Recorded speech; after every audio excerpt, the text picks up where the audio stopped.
All right, so the World Health Organization, WHO, has declared an outbreak of the new coronavirus in China a global health emergency. According to the Director General of WHO, our greatest concern is the potential for the virus to spread to countries with weaker health systems and which are ill prepared to deal with it. Joining us on the show to discuss this and more is our friend of the house, Dr. Tuyi Mebawondu. Welcome to the show. He's the medical director and CEO, Medway Health Limited.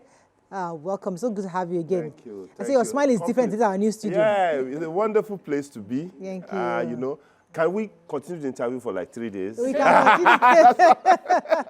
Honestly, you look like a happier doctor. Aha, you know that's what the environment does to you. You're acting as if we are stressing you. Now Now you're smiling. That's what the environment does to you, yeah. All right, good to have you on the show. So this virus, I mean, I read it in the papers this morning that NCDC has tried to set in the coronavirus protocols out there, especially at the port of entries, you know, to ensure that this doesn't come into Nigeria. But let's just start with what WHO has declared. What are your thoughts on this, and how do you think we can move from here?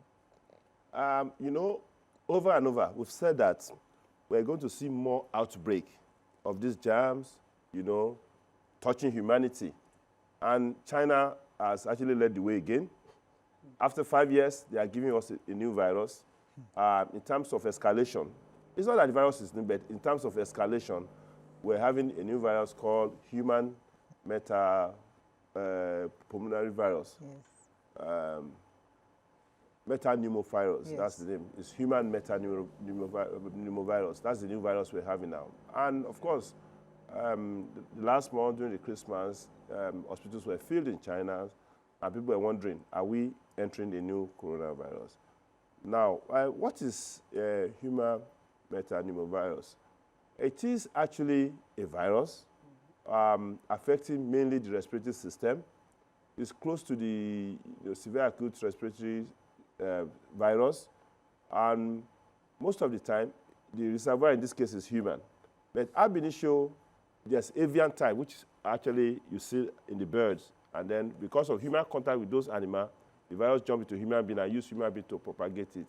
And we always know that the first spark is when the virus jumps either from another human being, animal, or soil, or any other and jump into human being, and then use itself to propagate. So what do we notice in this case is that when this happens, usually around the flu season, incubation period is about 3 to 6 days. The person will now start having the classical respiratory symptoms: runny nose, cough, sore throat, watery eyes, tiredness, classically.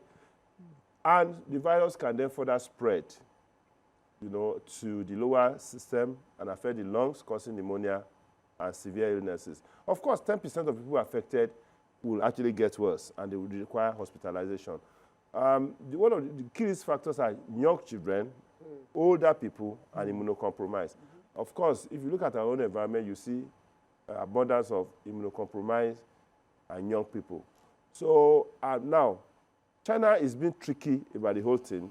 Initially, China was just trying to play the game down that, look, what we have is like the escalation of the normal flu season. It's not a big thing. But of course, when it started happening that a lot of people have been admitted and it's causing, you know, spread, you know, in other parts of China, the World Health has to step in and say, guys, beware, we may be having another challenge with us. But don't let us panic, because we're not going to see a close down or a lockdown that we saw in the past. But of course, we have to be careful. We have to monitor both at the level of the country, individual. If someone has the virus or is having recurrent coughing, and the person is having sneezing, catarrh, sore throat, the person needs to stay home and avoid contact with too many people so as not to spread the virus. Okay, so I want to ask this question. What's the difference between the old COVID and this new COVID? The reason I'm asking is because, you know, we collected vaccine for the old one. So why can't the vaccine still stand for this new one. So let's know the difference between the old. Or is it COVID? No, it's not COVID. One. This is not COVID. But they call it new COVID. Oh, well, it's not COVID. Okay. It's not COVID. It's not. They are not the same virus. Oh, okay. They're not related. It's not okay. Now, unfortunately, this one, we don't have drugs to treat it. There's no vaccine yet to treat it. One. So it's a different thing entirely. But unfortunately, this virus has a way of just targeting the respiratory system because it's easy to spread by sneezing, to spread by coughing, to spread by touching.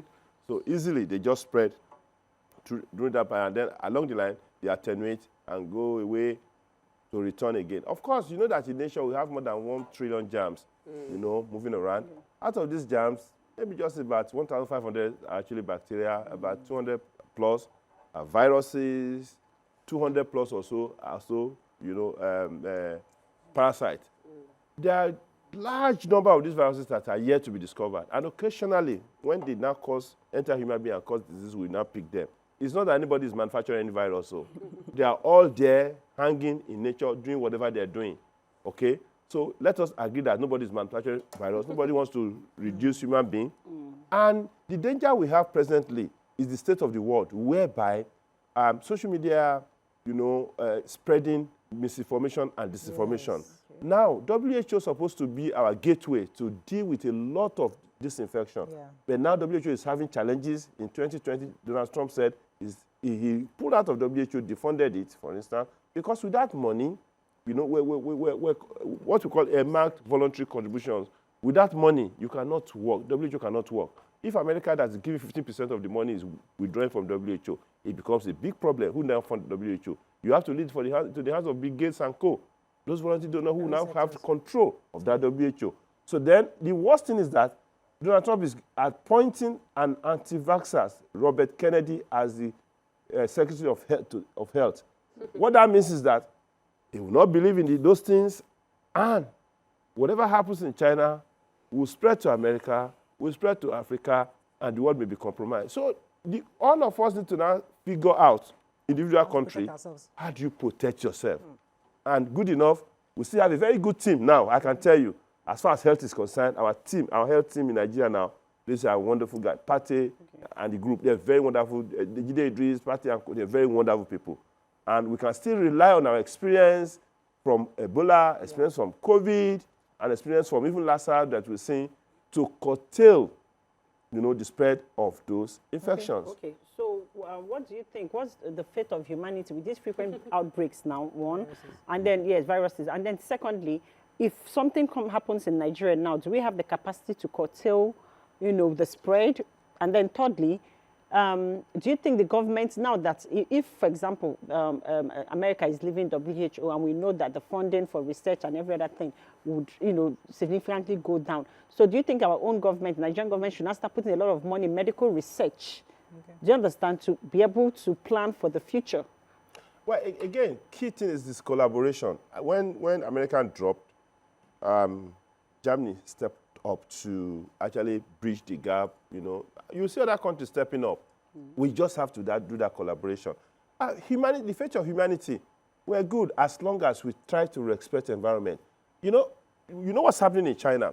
Large population, 1.4, 1.5 billion people, very mobile. These guys, they sell exotic animals, and they are wet animals, okay? All sort of strange animals are for eating. And they are live animals. It's not that, you know, they need to step up rules because there are a lot of germs hanging in those animals normally. By the time you pick them and you interact with them, they jump into you. And for whatever reason, they find a way to use you to divide and spread. So we have to actually define clearly, you know, because the challenge of climate change, human despoilation of the environment, where we interact with those animals. You know, we go and cut their distance, and then the insects come to you, the animals come to you, and then China is notorious for that wet market. You know, all sorts of animals, freshly, and even if you look at some of their diets, there's a channel I used to watch about diet. You wonder, how can anybody eat this kind of thing? And they will eat some of them raw. So, unfortunately, you need to be, I've had a reason on 2 occasions to be in a flight You know, where I was saying go to another part of India. Of course, the Ethiopia Airlines took us from Addis. It's going to go to Delhi and then go on to China. Lots of Chinese in that aircraft. Honestly, you will be wondering why are you inside here? So again, the government needs to actually step up. And another thing is that China has this thing about suppressing information. They don't want to tell you that so is happening. And that is why for us, the best thing we have now is to use that information. I'm glad that Nigeria Center for Disease Control is stepping up and saying, look, guys, we have this new thing on. Oh. Guys, take care, clean yourself, hand washing. If you are sick, cover your nose, avoid terrible crowds. If you are not sick, you know, drink a lot of water. All those kind of things. Right. These are the things we can really do. All right. So still have our caller. Good morning. You're live. Good morning, Lord. Good to have you. Go ahead, please. My name is Iweka. I'm calling from Barega. Okay. Your first time caller? Do you know that this thing? Hello? Yes, go ahead. I said, my name is Iweka. I'm calling from Barega, Shomulu Barega. Okay. I'm on leave at my home watching this program this early morning. Did you know that this pandemic that is happening in China? I have a daughter in China, but I don't want to mention her name. Okay. Could you know that this thing did not tell them anything in China that there's such a pandemic in China? It is true that here in Nigeria passed the information to my daughter in China schooling. Why can't they have? They're supposed to have that kind of pandemic where they eat everything: lizard, cockroach, everything eatable. Something that we cannot eat in Nigeria, they are eating it in they now call it abroad. Why can't we have such pandemic? What I want to say is that for Nigerians to tell our people, wherever you are, try to communicate to them whatever they hear, so that they will pass those information to you people. Thank you very much. I mean, they're trying to manage information. They also don't want to cause panic in their nation. But yeah, you're absolutely right. Keep in touch with what's going on so you know, have better information. Yes, Topper, you're going to ask. Yes, so I wanted to appreciate the way you conveyed the information, because it's a very calming way so that we don't have panic. And I also feel very grateful that we do have people in positions of leadership within the health sector that can handle it. But here's a question. Are we at the level where we should be wearing nose mask? Is it something we should consider for anybody that if somebody has cough, we should just say, get in. Once you have a cough, wear a nose mask. If you are sneezing, wear a nose mask. How do we differentiate normal harmattan allergies from something we should start worrying about? And at what point should we insist on nose mask? I think, honestly, first of all, you must understand your risk, okay? For whatever reason, if you are anybody at the extreme of the ages should watch out. If you are immunocompromised, if you have asthma, if you have COPD, chronic obstructive pulmonary diseases, or any respiratory problem at all, if you're diabetic, you should be mindful of your health, because these are the risk factors that can aggravate any viral infection in you. So, well, it's dusty, okay? If you really need to interact in the market a lot, there's no harm in putting on a face mask. Okay. You know, if you look at our own market in Lagos, or maybe Kano or thereabout, a lot of interaction, you have to actually do that. Secondly, it is basic that hand washing alone, you know, prevents a lot of illnesses, a lot. Because at the point, if the virus is on the surface, like doorknobs or surface like this, and then you touch the surface and then go to your nose, the virus will jump there, okay? Then you have to actually try to live healthy. I can't mention about food, what to eat, because all of us know that now you have to eat. Ginger and turmeric, seeds. But in our environment, right now, you can even plant herbs in a pot, you know, in your house. It's no big deal. Just plant it and then try, you know, to live healthy.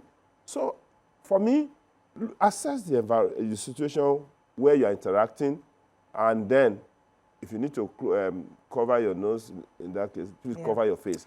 But wash your hands. Okay. If there's anything at all I want to pre, I like what you said earlier, Dr. Tuyi, concerning NCDC, and that's reassuring. And NCDC is up to, I even read in the papers where they're telling us that this human metapneumovirus is different from COVID. So that is very different. But the problem I'm having is not so much of it, because NCDC is putting the protocols in place. However, my problem is Nigerians.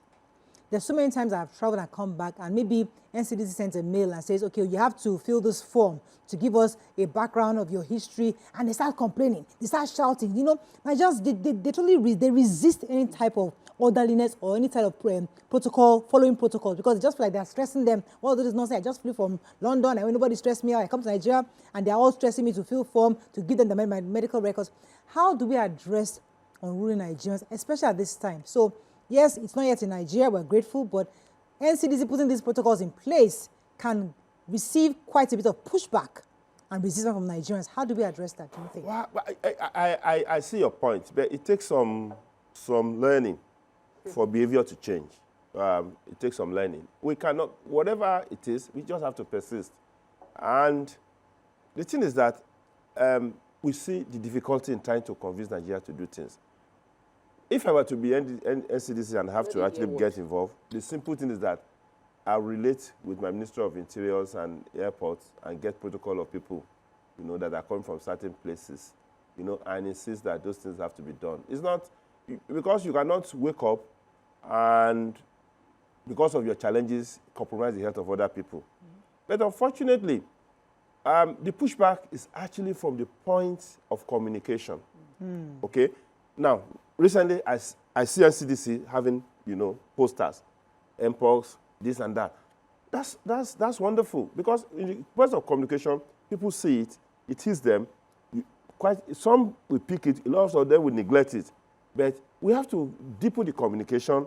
We have to, you know, tweak the communication. We have to make it in such a way that even where those people are present, the communication is also present there. You know, you have to look at it on X, where, you know, where they are fighting, whether Instagram or whatever, what's the other, TikTok. The information must be there, you know, where the simple thing you can do is not going to hurt you. And then, even at the level of institutions, we have to actually impose some of those protocols, you know. We cannot run away from our sanitizer, we cannot run away from our hand washing, we cannot run away from that creating spaces in between of us when we're interacting like this. So it's tough. Okay. It's even tougher that some people sat down and felt that, you know what, they want to reduce human population. This is Satan, that is this. That is really the peak misinformation of this thing. Okay. So let's discuss vaccines. So let me pause you for a second. Alhaji Subara is on holding. Alhaji Subara, thanks for calling. You're live. Alhaji Subara. Hello? Hello, sir. Go ahead, sir. Can you hear me? Okay. Right. Madam Morayo, you know, Happy New Year and Happy New Year to you too, sir. And the rest. And Happy New Year to your guests. You see, my question is this. You see, these Chinese people, like somebody called, you know, like what the doctor even said, they eat so many things, either raw or unhygienic. We know that. But the point is this. You see, we know what we suffer in the last COVID-19. This is the same people. But my question to the doctor is what is W.H.O doing in creating an awareness? Good enough, somebody from America, you know, that man from Bariga called that he has a daughter there. They keep silent. They didn't, you know, they didn't do anything there. But what is WHO doing to create awareness for this, pandemic? You know, in order not to, put us into trouble, because we know how we suffer in the last, epidemic. Have a nice day, as a doctor. Please, thank you. Your answer, please. Thank you. You know, WHO has regional bodies. There's African regional, there's Pacific, there's American. There are regional bodies of WHO that are supposed to deal with information dissemination appropriately. The first thing WHO did was to actually signal and tell, guys, we have another virus, spreading. So it is now up to the regional bodies to pick those information and take it down to various countries and our health ministries or whatever start spreading. WHO is doing their best within the framework of what is available to them. And don't forget, like I always say, is that the greatest challenge of health policy is health politics. WHO has become a lot of, entered into, there are political permutations to the WHO now. So much. Okay, you know that when Donald Trump in his first time said that, listen, WHO didn't do enough, they allowed the China virus, Wuhan virus, the Chinese virus to enter, and then they didn't do enough. that he's going to pull out of WHO. And he actually did until Biden came and returned. Donald Trump is now here. And he's going to go away from WHO from Thursday, according to him. Let's hope he's changed his mind because of this now. We just hope so. But people should realize that without funding, WHO will be compromised in terms of research, in terms of, touching what they call earmarked voluntary donations. Because those people that are giving money to WHO, they say that this is my money, use it to do reproductive health. You can't touch that kind of money. You have to do it. That's called earmarked voluntary donations. They've earmarked it for something. We get to say, use this my money to develop this.